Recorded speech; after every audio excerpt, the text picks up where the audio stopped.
Hi, everybody. I got to thinking what I should play next after we're done with Abduction.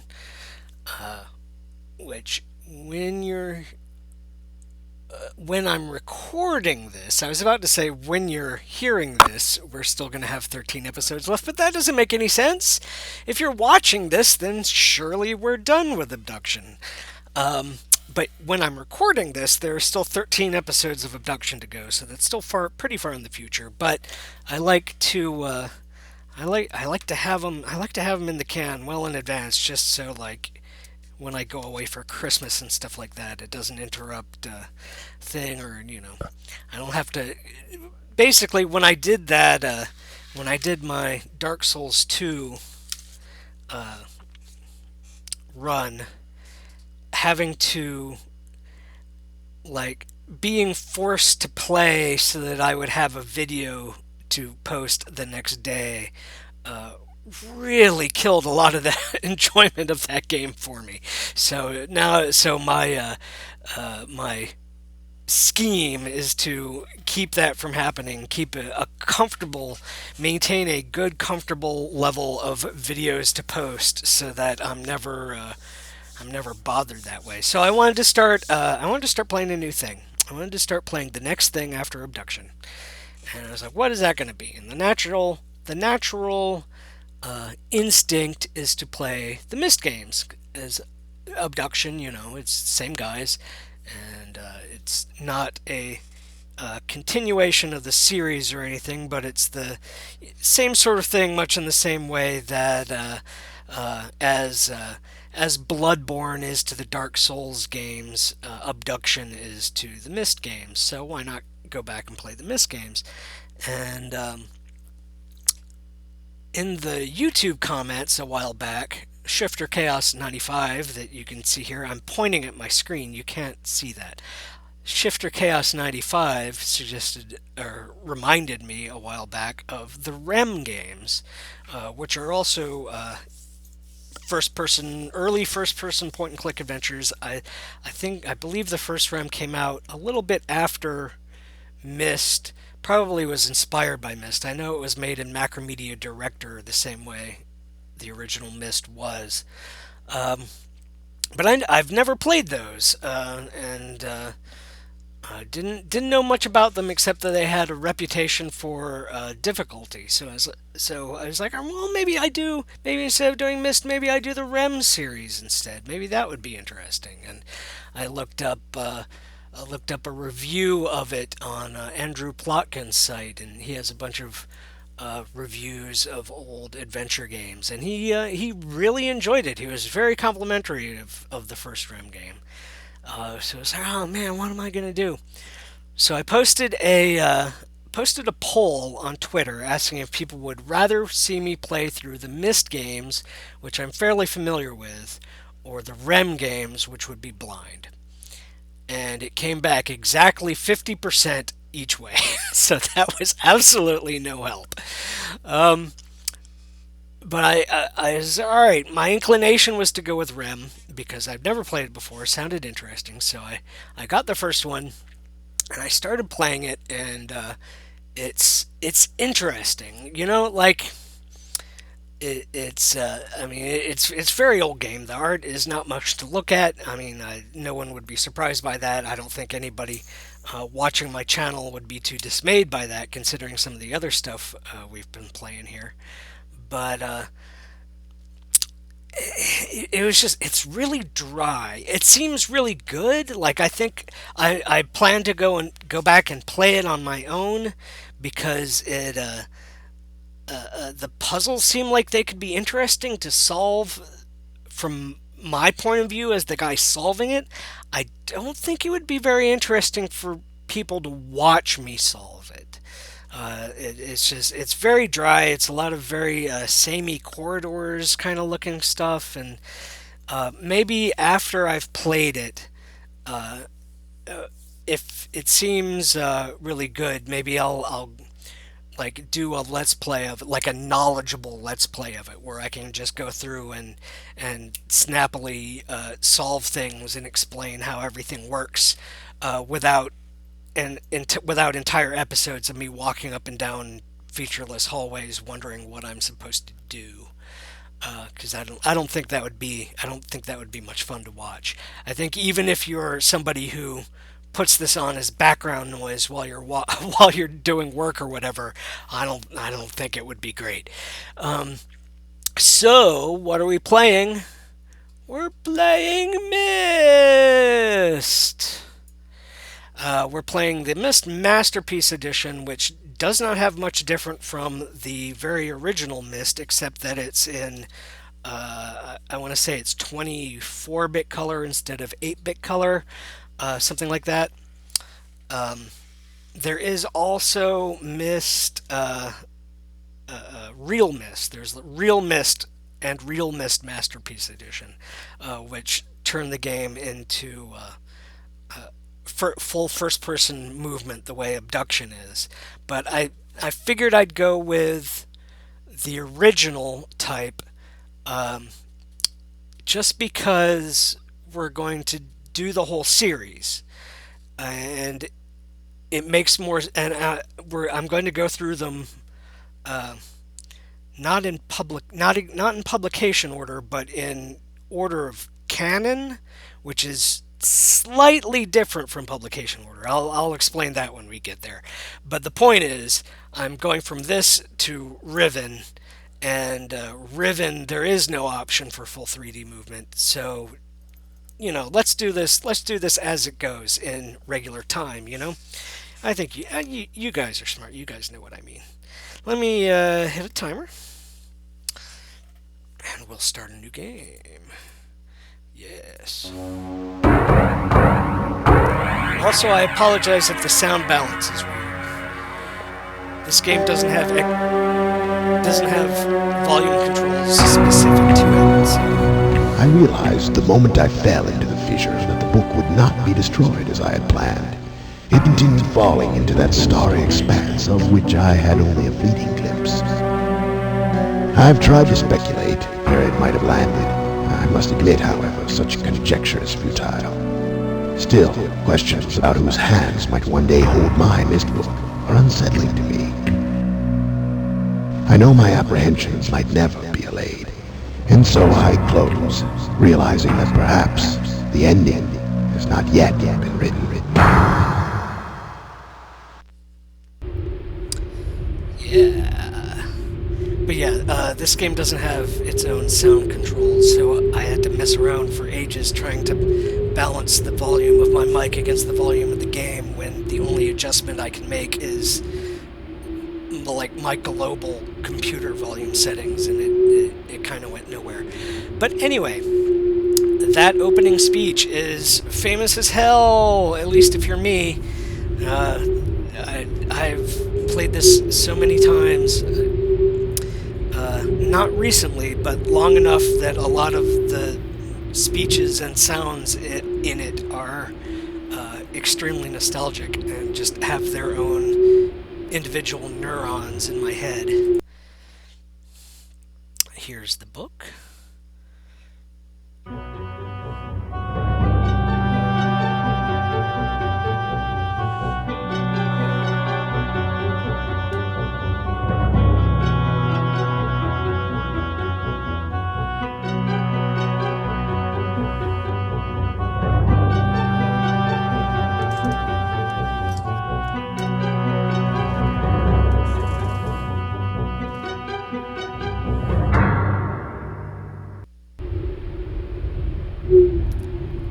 Here comes my favorite noise in video games.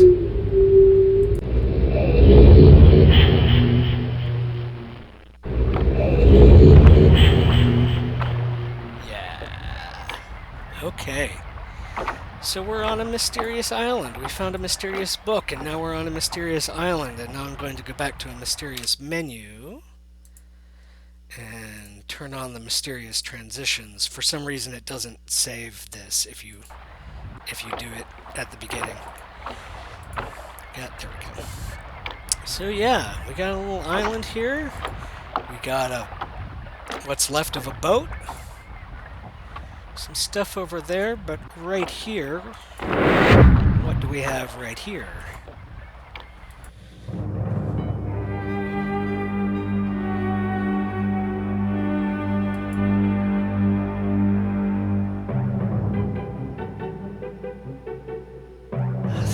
soundtrack is so good.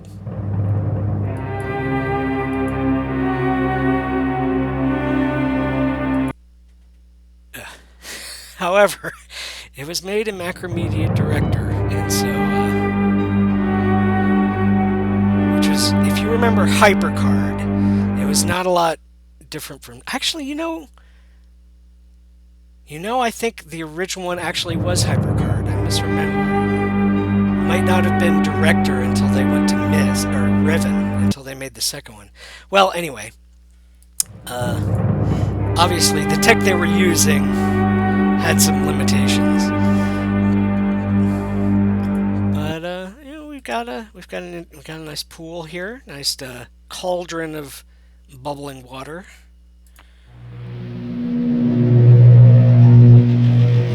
But it isn't really. Ooh, I'm gonna try not to be this dumb. Okay.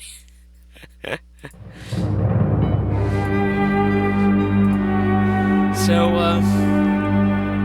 over here on the wall, we've got the settings for the thing. Let's take a look at these. Let's see.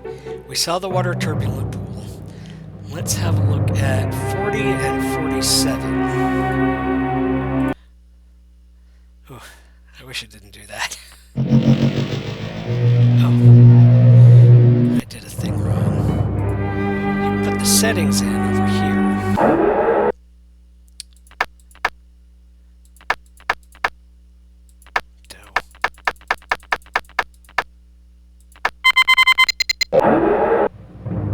Yeah, and see let me just do that again, because I kind of know, because I used to work a lot in Hypercard back in the day, so I kind of know how these animations work.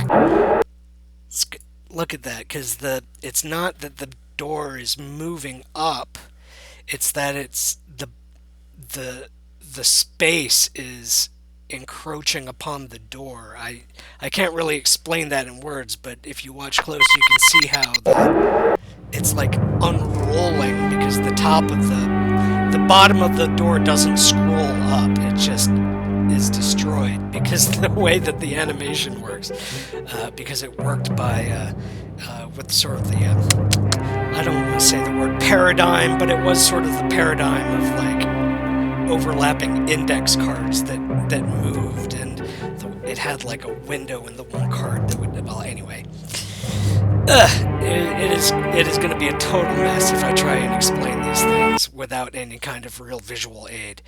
But what did we put in? We put in 40, which is the topographical extrusion test. I guess. Yeah. I guess the makers of this hollow cauldron were testing out its capabilities. Turn that back off. And the other one was the marker switch diagram is 47.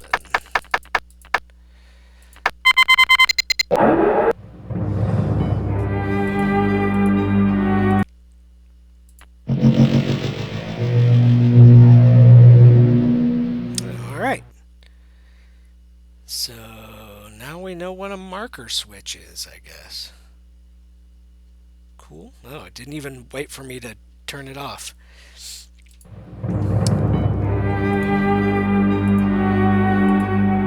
My first instinct is to turn the water back on as we go, but we'll get back anyway.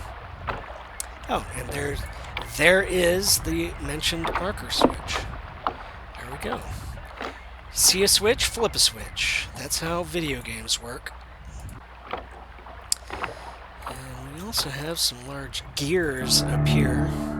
If you know me, you know I like a large gear. There's another marker switch. That's two of them. So we can't turn in that direction. Okay.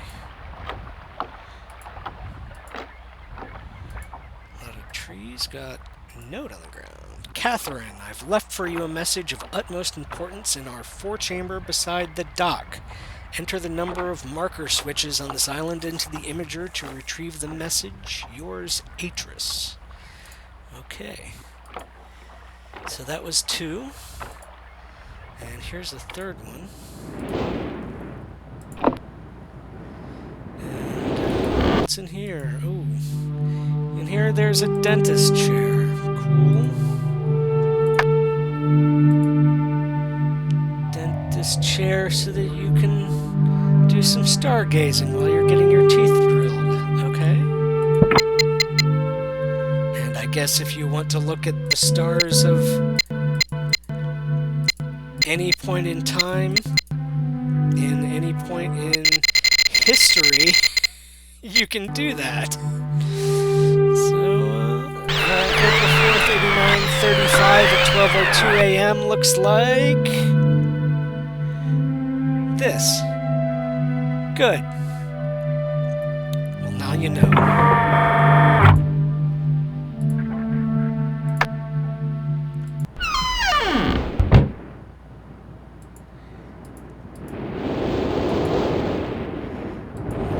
Here. Looks like a library.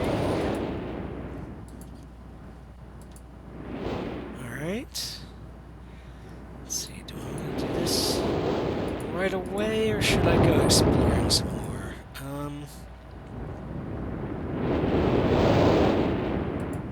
Well, I'm here. We'll go ahead and do this. I don't want to lose count, though. That was 1, 2, that was 3 marker switches. Oh, look, I see a 4th one over there. Okay. Well, we'll go ahead and look around in here right now. So, what do we got? We've got a map of the island. Alright, with some things filled in as though it's a computer display. A lot of space not filled in. I believe this is what the marker switches actually do. We flip the switch here, here, and here. And I guess this is just on by default because the library doesn't have a switch. And we've got this blinking thing, which is interactive. Oh, and it makes not a very good noise. Okay. We'll just...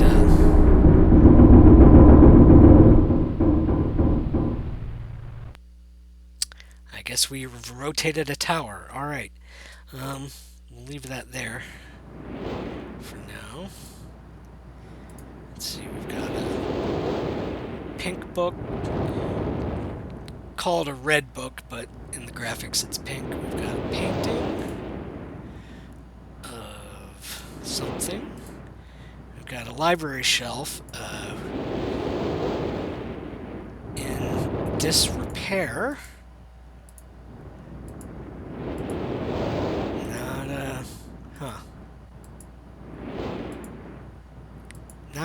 Not looking too good.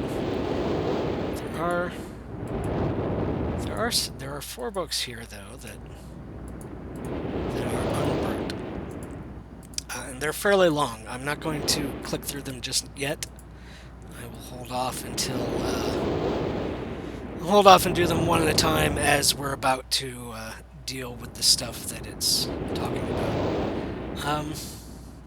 Got another painting. This one's just of the door we came through, which is a little bit weird. And we have a blue book, and we have a fireplace. You know what you do with a fireplace in a video game is you get inside it. And you look for a button to push.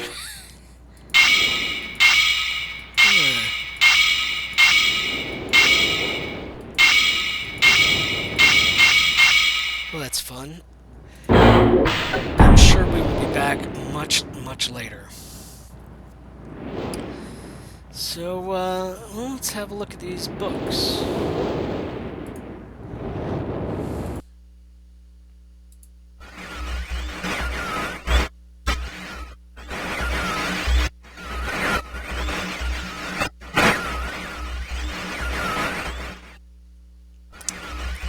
Nothing.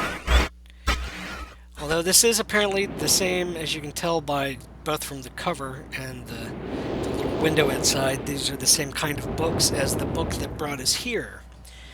So, we've got some mysteries already. So I guess we'll go ahead and deal with the page now.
Okay, so we've got a book with a fella trapped in it. He's kind of hard to make out through the static, but his name is Cirrus. You might also recognize him as CW from Abduction, except 25 years younger. Um, so he's trapped in there, and he wants more red pages. So maybe we'll see what we can do about that. And over here we have a blue book.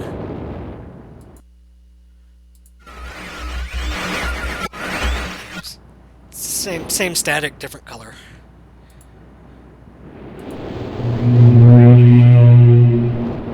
Ah, that's a good noise. Serious?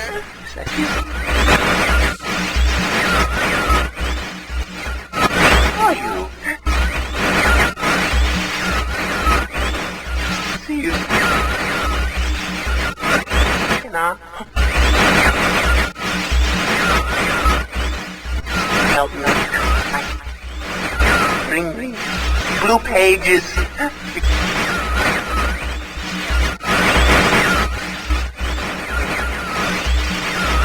Never. Just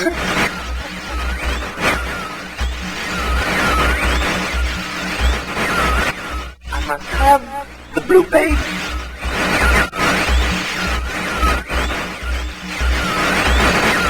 Hand to me.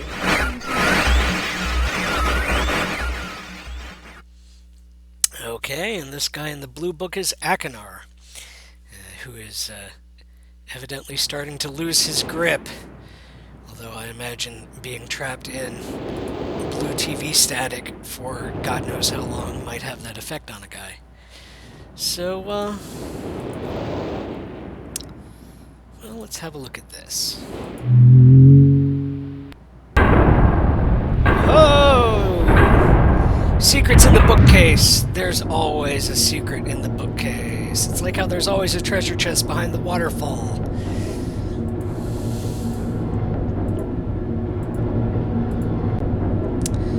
Got it. Elevator.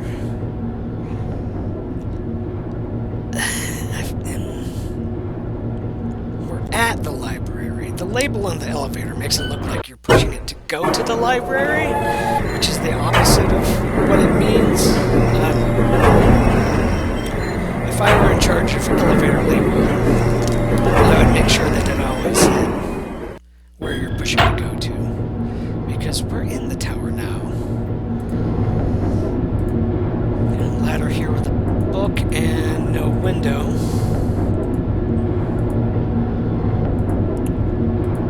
And back here we've got a ladder with a key and nothing.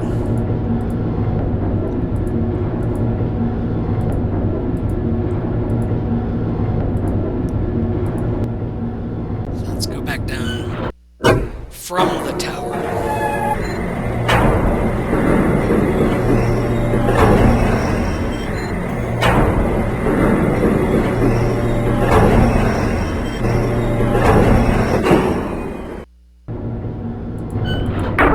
And to the library.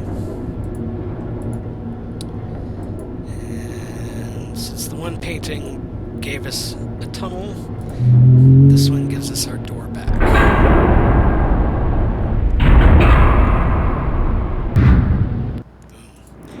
Alright, well, let's look around. Before we start dealing with that mystery, let's find the rest of the marker switches. We have 3 so far. Go over here and get this one. We got electrical lines to a tiny Buck Rogers style spaceship. That's 4.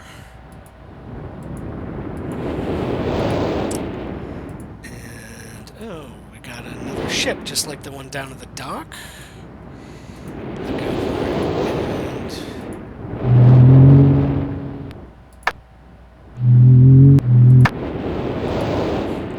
and some switches with different icons on them. Here's another excuse me, marker switch. That's 5. Here's another one. 6.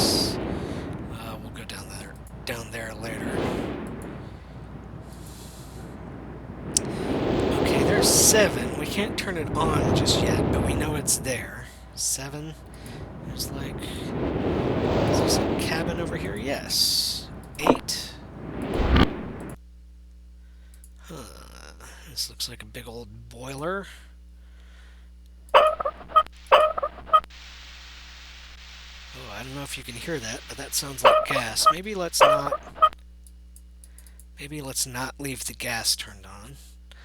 I'm going to save for the 3-digit lock. So let's see, that was 7 down there, and this one was 8. What's this? Alright, we've got a very tall tree with a plinth around it.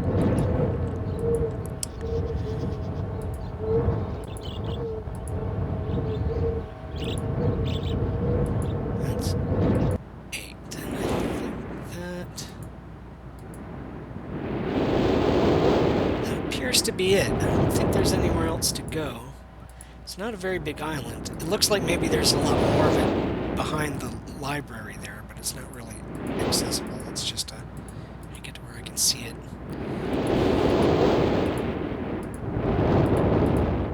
Yeah, the mountain seems kind of back there. I'm not sure if that's just a trick of perspective, but anyway, our accessible part of the island is not that big. So let's go down here and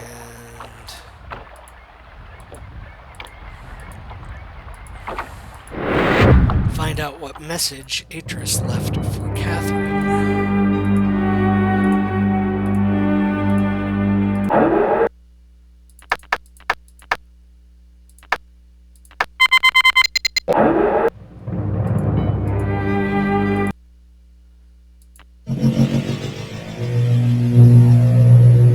Catherine, my love, I have to leave quickly. Something terrible has happened. It's hard for me to believe. Most of my books have been destroyed. Catherine, it's one of our sons. I suspect Achenar, but I shouldn't leap to conclusions. I'll find him and Cirrus as well. Oh, I should have known better than to have left my library unchecked for so long. Well, I've removed the remaining undamaged books from the library and placed them in their places of protection. You shouldn't have to use the books until I return. But if you've forgotten the access keys, remember the tower rotation. Oh, and don't worry, Catherine. Everything will be fine. I'll see you shortly. Oh, wait, and erase this message after you viewed it, just to be safe. Catherine, you didn't erase the message. Alright, so Atris's sons are Cirrus and Achenar. They got dudes who are trapped in the book.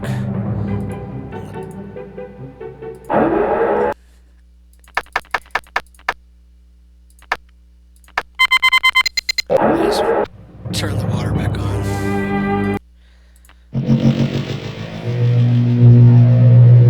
Isn't that nice?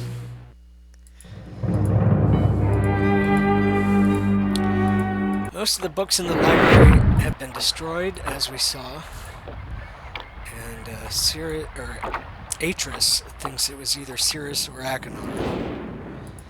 I believe he said he was going to go find them, so apparently them being stuck in these books happened somewhat after that message was recorded.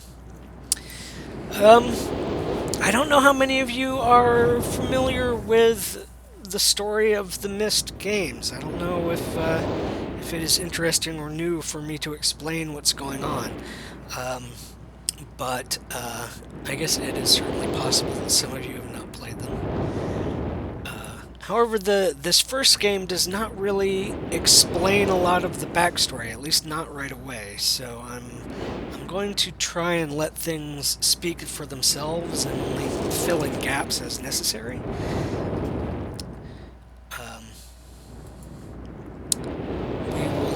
We will, as the series goes on, it will quickly become explained of how important all these various books are and exactly why and who these people are.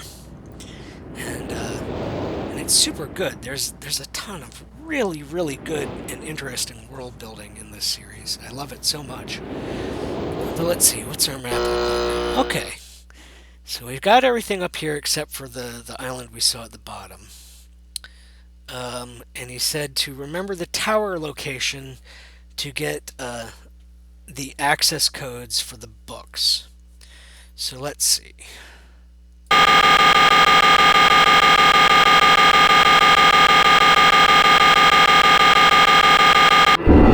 Okay, so it stops at 4 locations.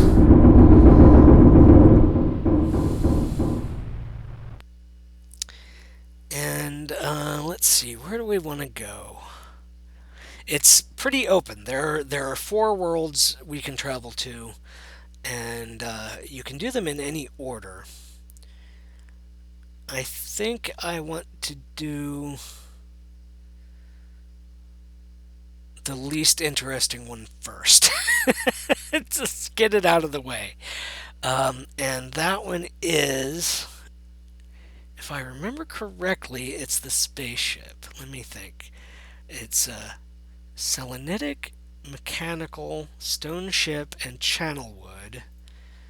And it's channel wood, stone ship, mechanical, selenetics. Okay, so let's go there first. So we've highlighted our spaceship here and rotated the tower accordingly.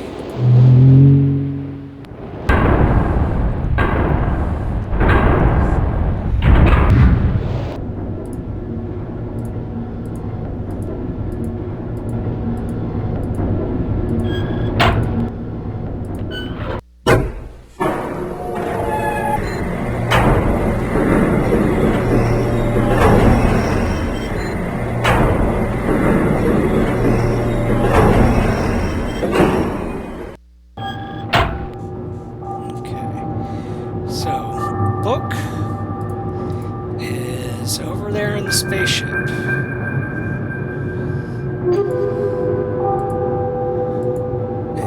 actually, if you look back up there, you can see there's something over there now.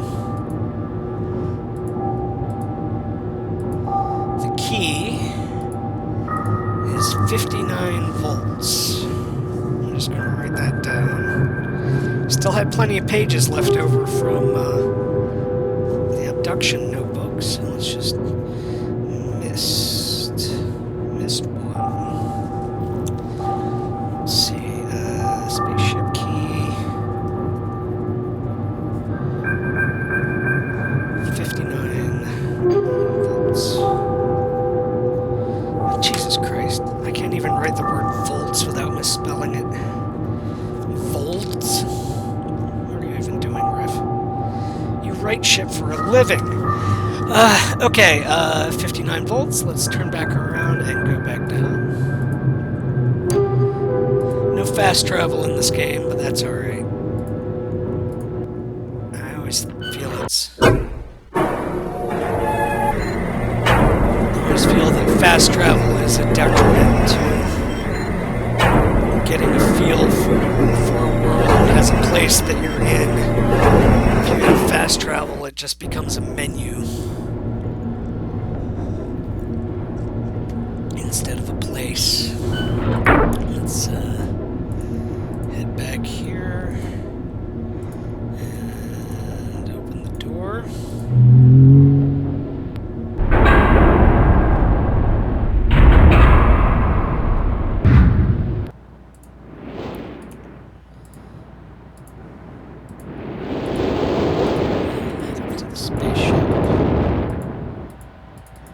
Door does not open.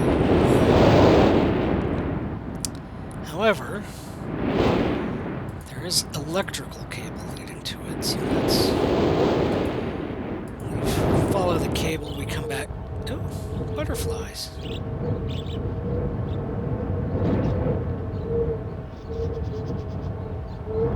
Oh, isn't that nice?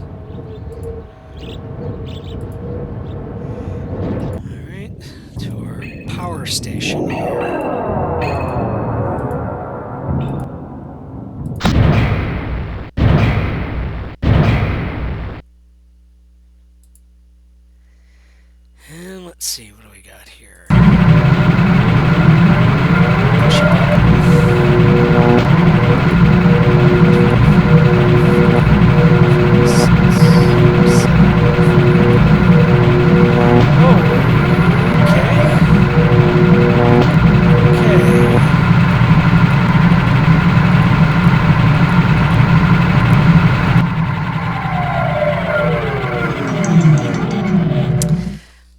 Okay, well, seems like we've blown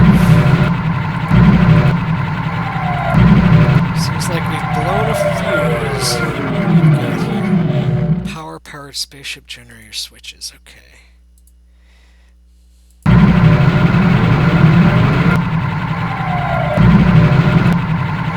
Well, it seems like we've blown a fuse and or tripped a breaker.